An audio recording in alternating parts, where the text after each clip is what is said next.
60% dos jovens de periferia sem antecedentes criminais já sofreram violência policial no GTA. A cada 4 pessoas que curtem PES, 3 já jogaram bomba pet. Nas universidades brasileiras, apenas 2% dos alunos assumem que jogam Pokémon. A cada 4 horas, um jovem orc morre violentamente a Azeroth sem deixar loot. 25% dos jogadores preferem Xbox One, 25% preferem Play 4, 25% PC, 100% curtem Nintendo. Menos 25% dos youtubers já jogaram PS Vita. Aqui quem fala é tiozinho gamer, mais um sobrevivente do Ninja Gaiden.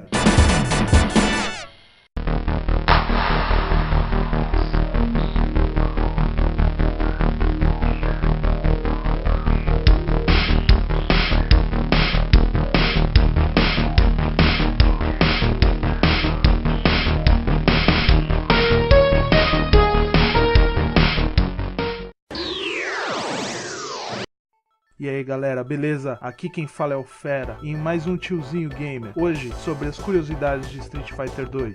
Com um universo rico e com tantos jogos como Street Fighter, obviamente há diversas curiosidades sobre ele. Vou listar algumas legais e outras bem bizarras sobre Street Fighter. Takashi Nishiyama e Hiroshi Matsumoto eram produtores do primeiro Street Fighter. Logo depois do seu desenvolvimento, os produtores deixaram a Capcom e juntaram-se à SNK. Sendo assim, é fácil perceber que as semelhanças entre Fatal Fury e o primeiro jogo de Street Fighter não eram mera coincidência. Inclusive, Takashi afirmou na época que Fatal Fury era a verdadeira sequência de Street Fighter. Na década de 90, houve uma febre de Street Fighter e houve uma enxurrada de licenciamentos da marca. Inclusive, o tão glorioso filme de Jean-Claude Van Damme, o Street Fighter The Movie, que posteriormente se tornaria o Street Fighter Movie The Game. Com isso, tivemos diversos desenhos animados, inclusive um baseado nesse filme, que o Guile era o protagonista. Esse desenho animado acabou dando origem também aos bonecos de ação, estilo Comandos em Ação, G.I. Joe. Tivemos diversos animes também, inclusive alguns lançados diretamente para vídeo, como é hábito no Japão, os chamados OVAs. Não podia deixar de lado o minigame da Tiger e sua tela monocromática, que mostrava seu incrível poder de 0 bits. Quem morria de vontade de jogar Street Fighter, mas não tinha o Super Nintendo ou Mega Drive na década de 90, com certeza jogou as diversas versões hack do Street Fighter para NES. A produtora pirata Yokosoft trouxe alegria para a galera do Nintendinho, que mesmo sabendo que o jogo não era oficial, se esbaldou na brincadeira. Hoje muita gente diz que coisa tosca, mas pra época era só alegria pra molecada, que fazia bolha nos dedos nos controles dos clones do NES comercializados no Brasil. Street Fighter 2 também teve uma versão para o Master System, que foi produzida pela Tectoy oficialmente, por incrível que pareça, em 1997. Foi um dos últimos lançamentos para o Master, e apesar de todos os problemas de jogabilidade, de gráficos, etc., é um dos cartuchos mais procurados pelos colecionadores do sistema, exatamente pela Tectoy ter feito um milagre. Por ser uma versão exclusivamente do mercado brasileiro, muitos colecionadores fora do país procuram uma cópia, o guardam como ouro, porque vale vários Obamas por lá. Tivemos diversos mangás que foram lançados no Japão, também tivemos a maravilhosa revista da Malibu Comics, que em poucos meses após ter sido lançada foi descontinuada pelas baixas vendas. Mas Brasil é Brasil, né? Logo também foi feita uma revista em formato mangá e também fizeram uma continuação não oficial nacional dos quadrinhos da Malibu Comics, continuando sua história, por causa da popularidade da revista no Brasil. Também teve uma coleção de figurinhas que vinham em chiclete, além dos cards que vinham na revista Super Game e na Game Power, e que viriam a se juntar e se tornar a Super Game Power. Mas também tinha a revista com os golpes de Street Fighter, sua história, etc., que era uma edição especial. Ryu foi o primeiro personagem jogável de Street Fighter. No jogo original, o lutador usava uma faixa branca na cabeça, mas logo no segundo jogo ela já foi substituída pela famosa faixa vermelha. Essa foi uma homenagem da Capcom ao anime da franquia, em que quem dá ao protagonista do game a faixa vermelha que ele mesmo usa para prender seu cabelo. Na sua história canon, somente Ryu participou do primeiro Street Fighter. Uma curiosidade bacana é que Ryu foi inspirado em uma pessoa real. O coreano Sosai Mazoyama treinou sozinho durante quase 2 anos e desenvolveu um estilo próprio e poderoso. Inspirado por outro ícone japonês, o Miyamoto Musashi, percorreu todo o Japão, vencendo discípulos e mestres, indo de dojo em dojo, de vários estilos por todo o Japão. Tem um filme que conta essa sua história, mas de forma romantizada, mas o filme é muito bom. Conhecido como Fighter in the Wind, fora do Brasil, foi traduzido aqui como Oyama, o lutador lendário. Recomendo esse filme. O personagem principal da série global é Ryu. No entanto, cada subsérie tem seu próprio personagem principal. Por exemplo, no Street Fighter 1 é o Ryu o protagonista. No Street Fighter 2 é o Guile e a Chun-Li. No Street Fighter 3, Alex. No Street Fighter 4, Abel. A série Alpha é apenas um epílogo do original Interquel entre o original e Street Fighter 2. Ele se passa entre o Street Fighter 1 e o Street Fighter 2. Segue Ryu após o primeiro torneio e o seu desenvolvimento do rancor entre os diversos personagens, entre o Ryu Sagat e também o surgimento de Mr. Bison, que vemos em Street Fighter 2.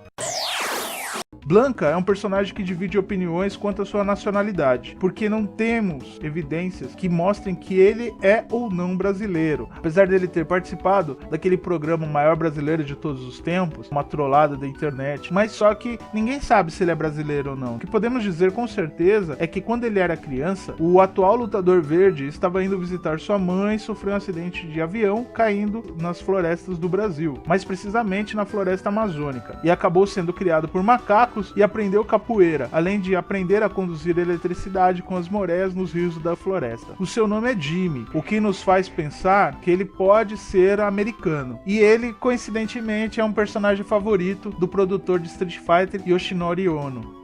Não vou falar dos relacionamentos afetivos de Street Fighter, mas temos que admitir que a Capcom aprofunda seus personagens mais do que outros jogos do mesmo gênero. No caso de Ken, por exemplo, aconteceu durante Street Fighter 2, no qual o lutador participou do campeonato World Warriors, depois dele vir no campeonato de artes marciais nos Estados Unidos, e conheceu Elisa, que viria a ser a sua esposa mais pra frente, recebendo seu sobrenome Masters.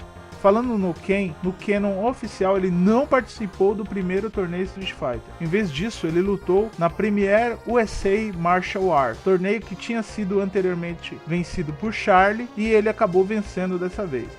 Lá ele conheceu uma garota muito atraente chamada Elisa, que se tornou sua namorada. Apesar de não serem muito orgulhosos disso, Guile e Ken são concunhados, uma vez que suas esposas Elisa e Julia são irmãs. Um rumor aponta que quando o personagem Ken foi criado, os criadores do game ficaram com medo de serem processados pela Mattel, que tinha os direitos sobre o nome do Ken, o namorado da Barbie. Então a Capcom mudou o nome do lutador para Ken Masters, colocando um sobrenome. Não sabemos porquê, mas a música tema de Ken parece ter sido inspirada em Mighty Wings, da banda Cheap Trick. Eu vou deixar na descrição o link das duas músicas e aí você pode tirar suas próprias conclusões.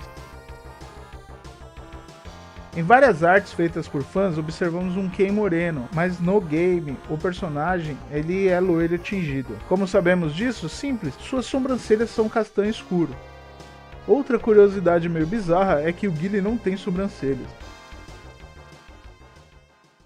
Tempos atrás surgiu um meme com a música do Guile. O tema do Guile combina com tudo, em tradução livre. É uma série de vídeos que mostra várias montagens usando a música tema do lutador da Capcom. O tema do Guile é tão versátil que pode ser encaixado em qualquer vídeo, inclusive em um discurso do Obama, presidente dos Estados Unidos. Quem fez uma visita a Zangief foi o ex-presidente Mikhail Gorbachev, conhecido por ser o último líder da antiga União Soviética entre 1985 e 1991. O ex-presidente e o lutador fazem a típica dança russa para comemorar a vitória do Zangief nas arenas. Akira Yasuda, responsável pela criação do lutador Zangief, comentou em uma entrevista que o nome original do personagem deveria ser Vodka Gubowski. Em sua história original, Zangief teria sido banido do circuito de luta livre russo por alcoolismo e por quebrar as regras do torneio. Zangief, para quem não viu, também fez uma participação muito especial na animação da Pixar, Detona Ralph. O colar com caveiras do monge hindu Dalsin não são cabeças dos seus inimigos, como dizíamos nos fliperamas. São crânios de crianças que moravam na mesma vila de Dalsin e faleceram. Alguns dizem que foi por fome, outros dizem que foi uma doença não especificada, mas o fim foi o mesmo. O lutador e monge decidiu homenageá-las e usar os crânios como lembrança do seu passado e sua vida. Falando em Dalsin, na sua arte conceitual original, mostrava uma inspiração óbvia nos deuses hindus, mais precisamente em Ganesha, na qual o personagem teria cabeça de elefante e 6 braços. Não sabemos por que houve essa mudança, mas sabemos que o monge continua religioso e muito poderoso. Inclusive, em Street Fighter V, ele adota um visual mais parecido com os monges hindus. Os primeiros rascunhos de Vega apontavam que ele seria um cavaleiro medieval, com direito à armadura e tudo. Porém, a ideia foi descartada porque Street Fighter é um jogo com participantes de todo mundo, mas não de todas as épocas. Mesmo assim, ainda vemos alguns detalhes da sua fantasia original no vilão, como a máscara e as garras. Quem jogou Street Fighter 2 logo que o game foi lançado provavelmente se perguntou quem era Shenlong. Em um certo momento do jogo, você se deparava com a frase: você precisa derrotar Shenlong para ter uma chance, mas ninguém conseguia encontrar ou derrotar o tal personagem. Na verdade, foi um erro de tradução, que queria dizer que você precisava usar o famoso golpe do dragão ou Shoryuken para ter uma chance. Aproveitando a oportunidade de uma brincadeira de 1º de abril, a revista EGM, uma publicação super renomada de games norte-americana, publicou uma matéria afirmando que Shenlong, na verdade, era um personagem secreto e ele existia. E se o jogador sobrevivesse por 10 rounds contra o Mr. Bison sem causar ou tomar dano, ele apareceria. O caso repercutiu tanto que a Capcom decidiu lançar oficialmente o Gouken, mestre de Ryuken e Super Street Fighter 4, além da lenda de Shenlong também ter dado origem a um dos personagens favoritos de todos os fãs da série, Akuma. Os lutadores que aparecem na abertura oficial de Street Fighter 2 eram Joy e Mike de Street Fighter 1, que eram personagens não jogáveis e eventualmente seriam personagens no game, mas foram retirados na versão final. Inclusive, a abertura foi alterada em algumas das suas versões. A versão original tinha a cena que um afrodescendente leva um soco de um caucasiano em meio ao público, em frente ao prédio da tela título. Mas no Super Nintendo, ela foi totalmente cortada, ficando apenas com o título. Em Street Fighter 2 Special Champion Edition, que saiu para Mega Drive, a situação é diferente. O afrodescendente foi substituído por um homem loiro, mas isso foi apenas na versão americana. Essa alteração teria sido após uma infame audiência no Senado americano sobre games violentos. Esse é um detalhe que a maioria das pessoas não deve ter percebido, mas em Street Fighter 2 foi introduzido um Hadouken que de fato mostra as mãos do personagem levando o ataque para o inimigo. Podemos notar facilmente as mãos do Ryu ou do Ken desenhadas em meio ao Hadouken. E agora uma das curiosidades mais famosas do game, ela não podia ficar de fora afinal. Quando Street Fighter 2 chegou ao ocidente, a Capcom decidiu trocar o nome do personagem Mike Bison, que era muito parecido com Mike Tyson. Era até uma homenagem por o personagem ser um boxeador e ter um nome também muito próximo. Mas eles ficaram com medo de serem processados. A desenvolvedora então trocou o nome de todos os vilões, exceto Sagat, que já havia sido consagrado pelos fãs. Balrog originalmente foi desenhado como uma paródia do lutador real Mike Tyson, enquanto que Vega e Mr. Bison tinham os nomes Balrog e Vega, respectivamente. Quando o jogo foi editado para o mercado externo, os nomes dos chefes foram trocados e aí ficou na seguinte ordem. O Garra, seu nome original era Balrog, ficou conhecido como Vega. O ditador, que era o Vega, ficou conhecido como Mr. Bison. E o pugilista, originalmente Mike Bison, ficou conhecido como Balrog, para evitar as confusões entre jogadores das diversas nacionalidades. Quem jogou a série durante a década de 90 com certeza ouviu falar da Rainbow Edition, ou simplesmente Street Fighter de rodoviária. Além de você poder soltar uma dúzia de Sonic Booms de uma só vez, você pode trocar de personagem no meio da luta. Apesar de soar meio engraçado, não é a primeira vez que Street Fighter 2 ganha uma edição repleta de bizarrice. Os jogadores mais velhos certamente se lembrarão que no Brasil saiu na frente com as piadas do lendário Street Fighter de rodoviária, que já trazia um sistema nada equilibrado de combate. O jogo da Capcom era tão popular que os jogadores começaram a usar códigos e outros métodos de trapaça para melhorar suas experiências. Esse Street Fighter de rodoviária foi o mais famoso, porque ele adicionava movimentos alternativos, bola de fogos controláveis e outras coisas, como por exemplo você poder soltar magia em meio ao salto. Chun-Li é notável por ser uma das primeiras mulheres protagonistas nos videogames, entre as mais bem-sucedidas e populares. Quando o game foi lançado, as personagens femininas nos jogos existiam apenas com o objetivo de serem salvas, ou então faziam parte de um elenco de personagens secundários, como habitantes de uma cidade, namoradas, oponentes ocasionais, ou simplesmente como decoração em segundo plano. Mesmo com a representação no gênero RPG, havia poucas heroínas nos videogames baseadas em ação ou até mesmo luta. Depois do sucesso da série e com a popularidade de Chun-Li, protagonistas femininas tornaram-se cada vez mais comuns. Desde então, em jogos onde pode-se escolher personagens, pelo menos uma ou duas personagens femininas estão entre os selecionáveis. Em uma entrevista, Yoshiki Okamoto, o criador de Street Fighter, afirmou que queria uma Chun-Li mais fraca, porque as mulheres não seriam tão fortes quanto os homens. Porém, o designer do game, Akira Nishitani, não concordou e eles decidiram deixar a lutadora tão forte quanto os homens presentes no jogo. Falando em Chun-Li, ela é uma policial, uma agente da Interpol, e não uma repórter. Isso surgiu com a série de filmes e desenhos animados norte-americanos de Street Fighter. A Capcom já brincou sobre ela ser repórter antes, mas ela é definitivamente uma policial. Street Fighter 2 já participou de vários recordes no Guinness Book, sendo alguns deles primeiro jogo de luta usando combos, jogo de luta mais clonado de todos os tempos, jogo arcade de luta ou operado por moedas mais vendido de todos os tempos. A melhor adaptação de Street Fighter para outras mídias, além dos animes, foi justamente uma série independente, que surgiu na verdade como um vídeo curto para o YouTube, e posteriormente virou série, Street Fighter: O Punho do Assassino. Em 2016, a Capcom, juntamente com os produtores da série original, irão lançar Street Fighter Resurrection, um prequel de Street Fighter V.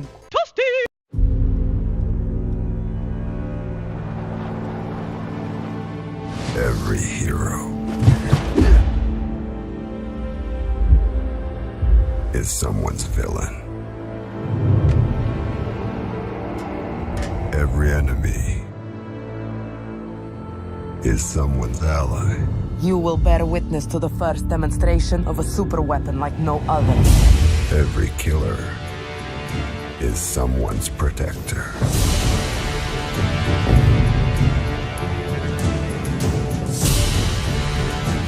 So tell me, what do I look like to you?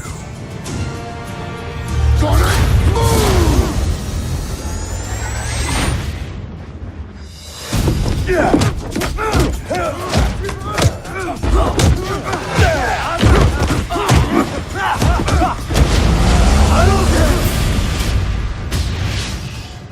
Where's Bison? Então esse foi o segundo Tiozinho Gamer. Não esqueça de deixar seu like, favoritar e se inscrever no canal. Então, meu muito obrigado por assistir até aqui. Fera na voz. Até a próxima. Bye bye.